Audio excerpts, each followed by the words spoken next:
Devotion means that you are nothing. It won't do if you say that you are devoted and then feel proud that you are an officer or you are such a great scholar. This is not devotion. Devotion means you are nothing at all, that you are empty, that you have no position, no fame, no money, no power, no wealth, and nothing. Whatever you do have in material terms is at your home.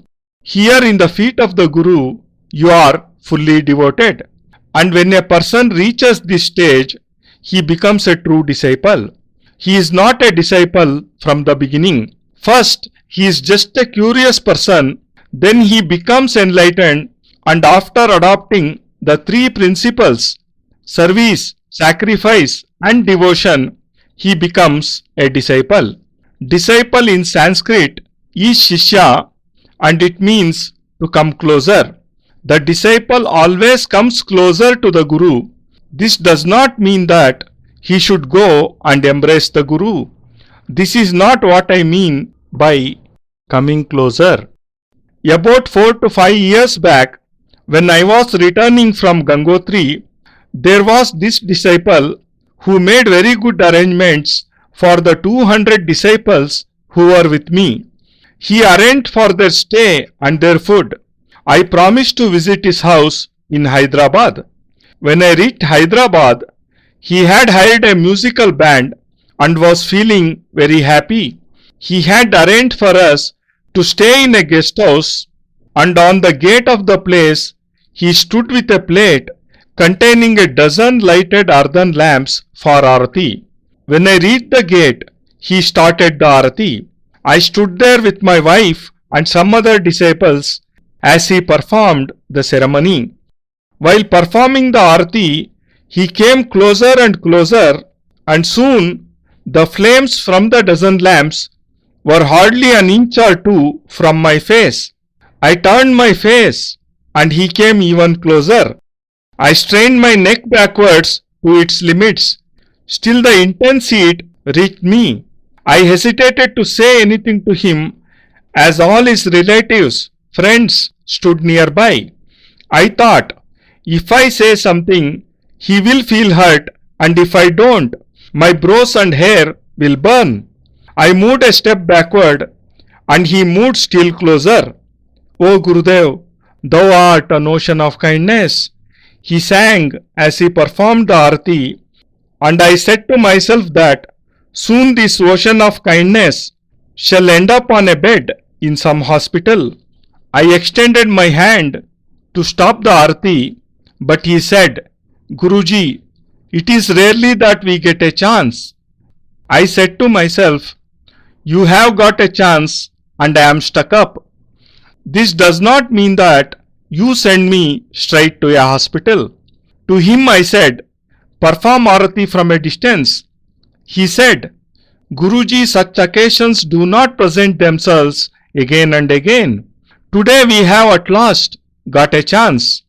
And speaking these words, he came still closer to me. The intense heat almost scorched my face, and it seemed as if ages had passed when the Aarathi finally concluded. Till then, my face had become red like a hot iron. My poor wife became overtly anxious at my sorry state. She kept looking at me and with inquiring eyes, as if saying, what is all this? I said to her, what can I do? Today I am caught up amongst my disciples. I have always been kind to them. Now it is up to them whether they shower me with their kindness or not.